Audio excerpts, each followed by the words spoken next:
Hey everyone, and welcome to the LifeWork Podcast, where we explore how God gives meaning and purpose to the work we do, no matter what career path we're on. Here at Williams Baptist University, we believe your calling isn't just about your major or your job title. It's about the difference you make with your life's work. Before we dive in, here are a couple things you'll want to know. Our next preview day is Friday, October 24th. If you're a high school student or no one, this is the perfect day to come and experience the WBU community. And we'll be at the Arkansas Baptist State Convention on October 21st and 22nd. Stop by the WBU booth to meet Dr. Stan Norman along with faculty and staff and hear more about how we're preparing Christ-centered leaders for their life's work. Now for today's episode, we're excited to welcome Luke Colley, a WBU alum and now Vice President for University Advancement and Business Development. Luke shares how growing up in a hardworking family shaped his character, why he believes every job can be meaningful, and how faith has guided his sense of calling. It's an inspiring conversation about finding purpose in the work right in front of you. So let's get started with today's episode of the LifeWork Podcast. Welcome again to the LifeWork Podcast, and today I am very happy to welcome our guest, Mr. Luke Colley. Welcome, Luke. Well, thank you, Dr. Norman. It is a pleasure to be here, kind of unnerving in some ways, but how so? It's good to be here. How is it unnerving? I'm not the podcast kind of guy, you know. Well, I have a face for podcasting. That's what they tell me, so I can relate. We're just going to have a conversation, and that's all it is, and talk about things that we both love, passions that we share. So for our listeners, Luke is an alum from Williams 2002? Yep, 2002 I walked. Okay. And we're going to, in another podcast, we're going to explore what that looked like, the post-walk Luke.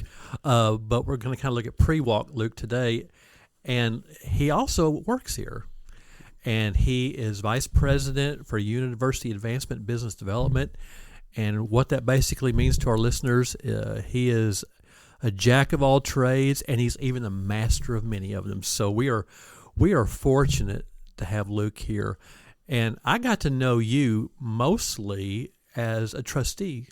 Yep. So the first time I met you, I think, was in your office there in Northwest Arkansas at the bank where you were serving at the time, and that sort of began the acquaintance.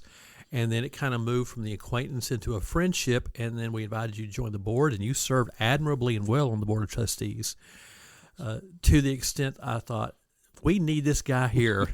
He has too much, and maybe we'll get into that experience of the pivoting of your call kind of thing. But First of all, tell our listeners a little bit about who you are, where you grew up, and that kind of thing. Sure. Well, I was born in Fort Worth, Texas, and my family lived there till I was about 8 years old.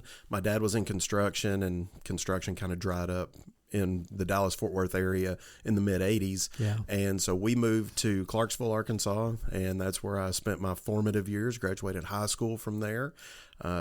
Basically, that's home, you know. So what got your family from Fort Worth to Clarksville? What was it that your dad left construction and went to Clarksville to continue that, or what? No, so my grandparents, my father's parents, lived in Clarksville. There's a bit of a history with our family there. Okay. And so his parents lived there, so he moved there. They owned a gas station in town, right in the center of town, that doesn't exist anymore. Yeah. So we moved there. He went there to help them, and then, you know, after it closed, he took another job, and we just made Clarksville home. Okay. And so for our listeners, he may have said this a moment ago, I didn't catch it. We're talking about Clarksville, Arkansas. Correct. Not Clarksville, Tennessee. Absolutely not. Yeah, okay.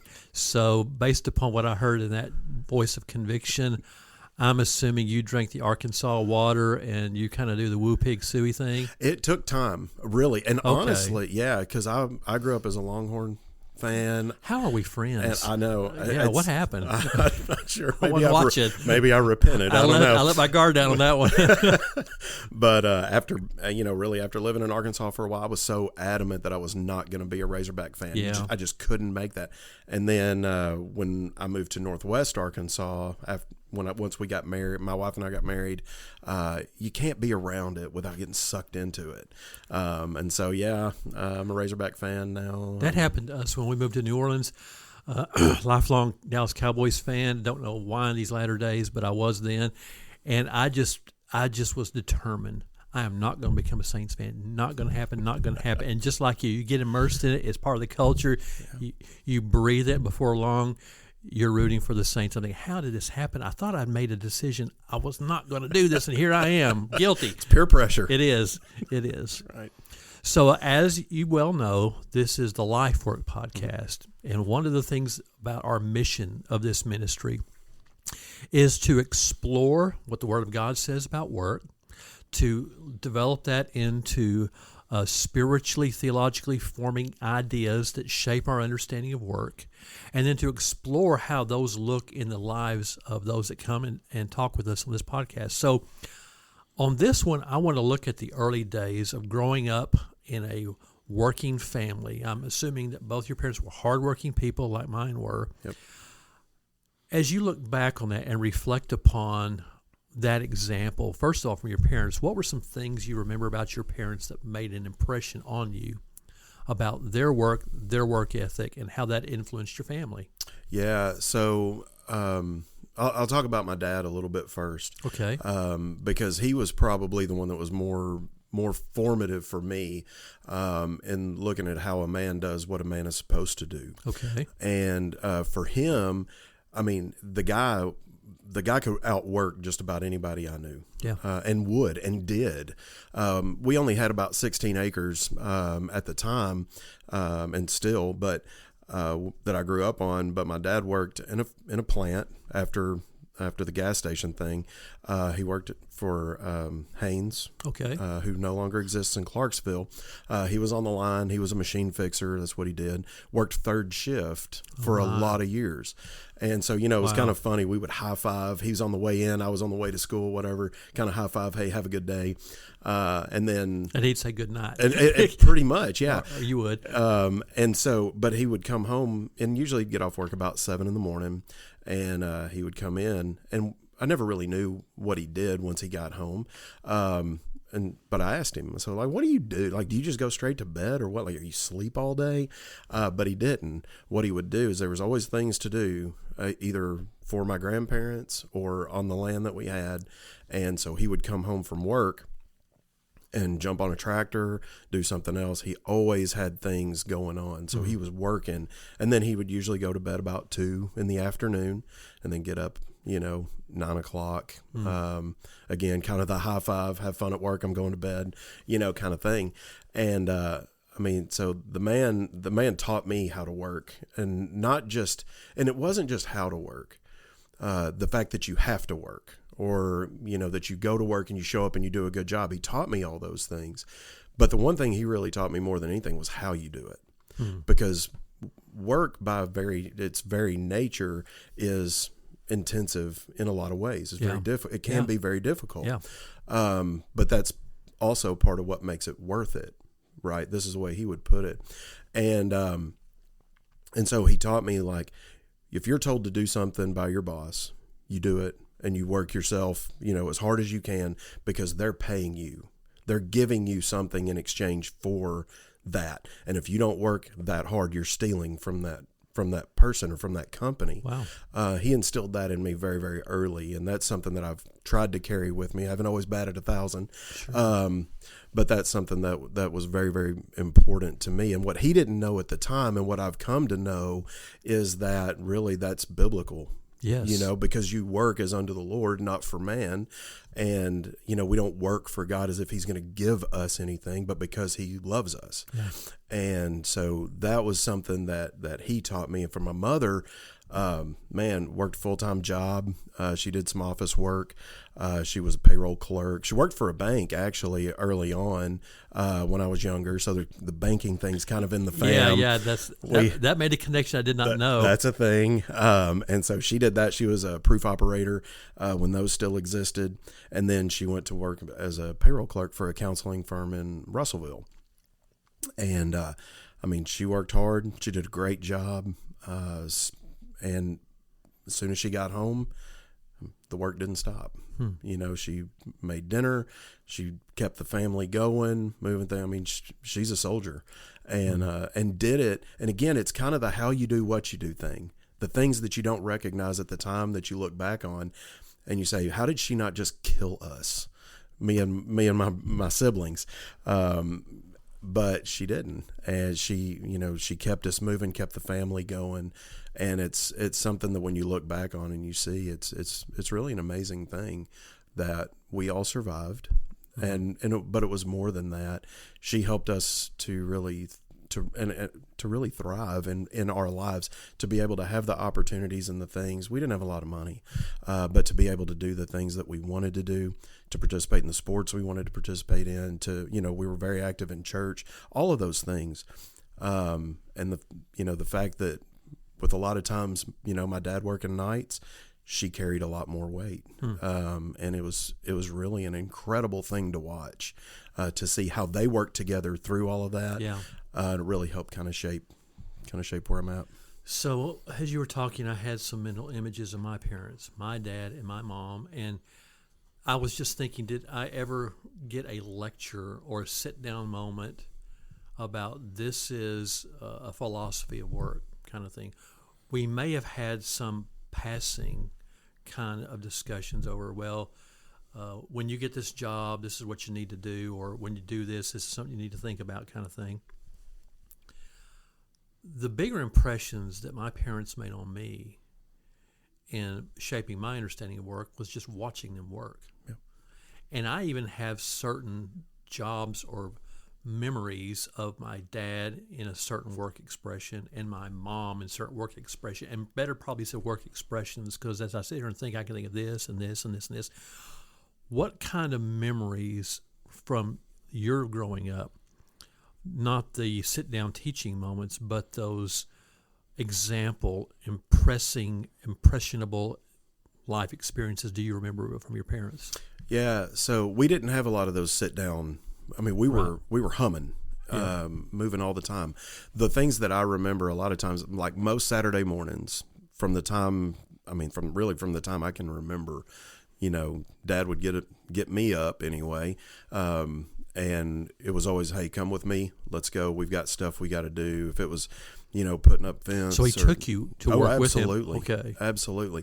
Most of it was on our land, or if we were going to help somebody else, he was always quick to help neighbors. And did you ever have one of those moments where go get me this tool and you had no idea what the tool was, but you went anyway? Absolutely. You don't ask. Sheer panic. You just don't ask. And you give it your best shot, and right. You whiff every time. Yeah. I had those experiences. Yeah. And he goes, why didn't you just ask me? Well, because I thought you would think I was stupid. Well, you're stupid for not asking. Oh, I was like, okay, good point. Yeah. Good point. But the things that I remember really were the times that we were able to walk kind of side by side. Yeah. And he knew what he was doing. I didn't, as he was teaching me these things and showing me how to do different types of work or whatever, whether it's jumping on a tractor and bush hogging, or, pulling barbed wire, or whatever it might have been, whatever we were doing that particular day. But it was always this idea of, hey, why don't you come with me? And now as a parent, I'll skip ahead a little bit, but now as a parent, that's kind of the same method that I take with my kids. Hey, why don't you come with me? And for me, it's really because I just want to hang out with them because they're cool people. Yeah. They take after their mother. They do. Yes. They do, and we're grateful. But yeah, so that's some of the earliest and most profound times that we had was when I was just shoulder to shoulder with my dad. We were working. Sometimes we wouldn't even speak. You're just working, but you see the things that he's doing, and those kinds of things, and it's just an impressive thing. What about your mom?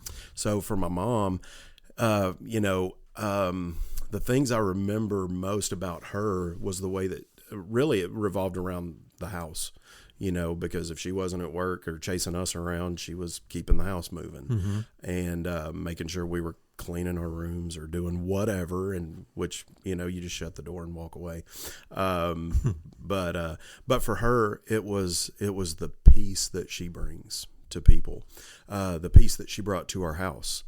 And how even through the stresses that she dealt with at her job, the stresses that we put her through at home, all of those things, she was just that person who was calm for the most part, and just kept doing She never got, she did get frustrated, obviously. She did get mad at us, of course, but she didn't stop.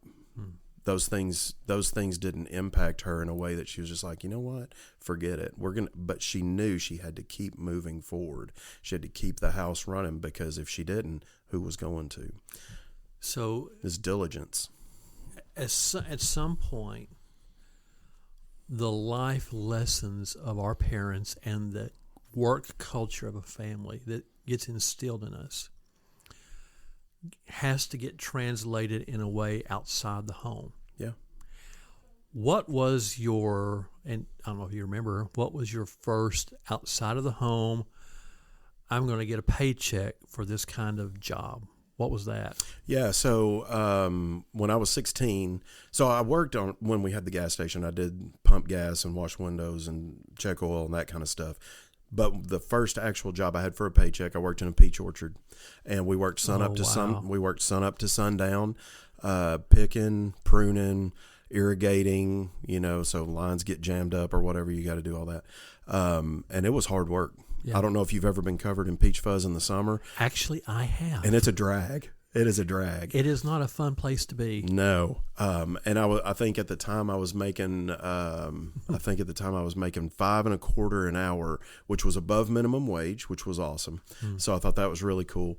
I was making more than my buddies. And I was working a lot more hours. Yeah. Oh yeah, for sure.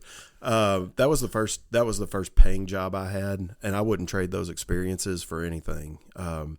Because, when you have to be at work at sunup, and you have to make the adjustments to your 16-year-old life to do that, and you work till it gets dark, you learn a lot of things. So what other early in life work experiences did you have besides working in the peach orchard? Yeah, so I also worked in a grocery store. Me too. Yep. So I was. Were we separated at birth? Maybe. You don't want that. Well, I wouldn't claim Oklahoma. Hey-o.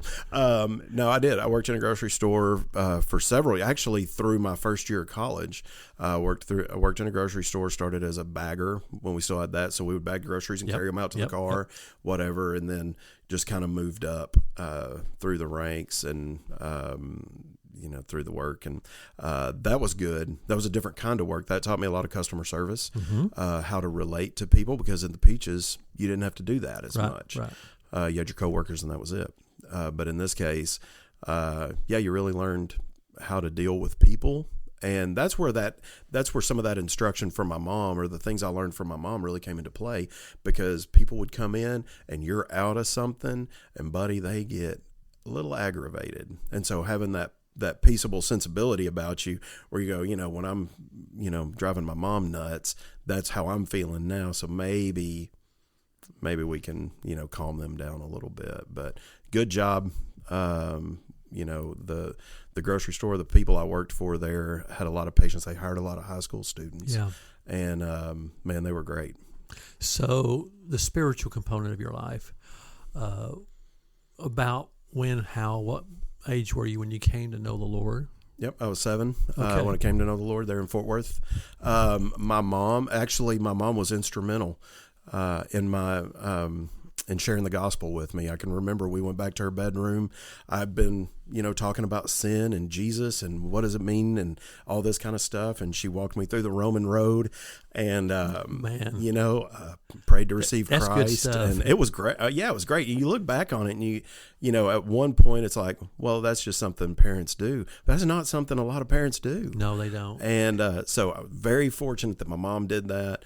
I was baptized probably a couple weeks later at Hazel Avenue Baptist Church there in Fort Worth, Texas, River Oaks, Texas. And, man, my spiritual journey has just been pretty awesome. God's done a lot of good things with a really, really terrible person. So it's been a lot of fun, yeah. So at what point in your journey with the Lord did you begin to sense a call to some kind of vocation, life vocation? And I'm not going to fill in what that was for you. You can share with us what that looked like and how that came to pass. Yeah, so I think I was 17, was starting to plan, for college and stuff like that. maybe I was 18, but anyway, it doesn't matter. It was my senior year.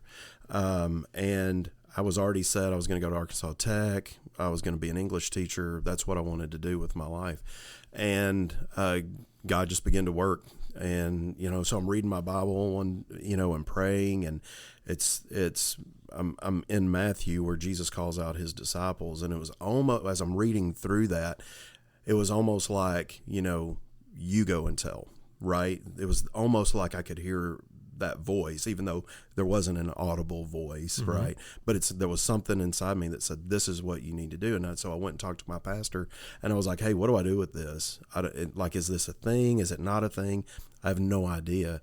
And he said, well, let's pray through it. Let's look through some scripture and stuff like that. And he had seen some things in me, and he was like, God may be calling you to some kind of ministry or something like that. So I said, okay, well, if that's what God wants, then let's roll, And so at that point, that's when my whole collegiate experience shifted. Yeah. And that's what led me to Williams. So you came to Williams to prepare for vocational ministry? Correct. In a local church or some kind of full-time ministry expression? Yep. Okay. Well, there is a post-Williams story here of how that played out. And so I think I'm going to put a pause here on this conversation. And in the next one, I want to pick up the story of how the vocational call pivoted, how and where you went after that, and how God brought you back here. Cool.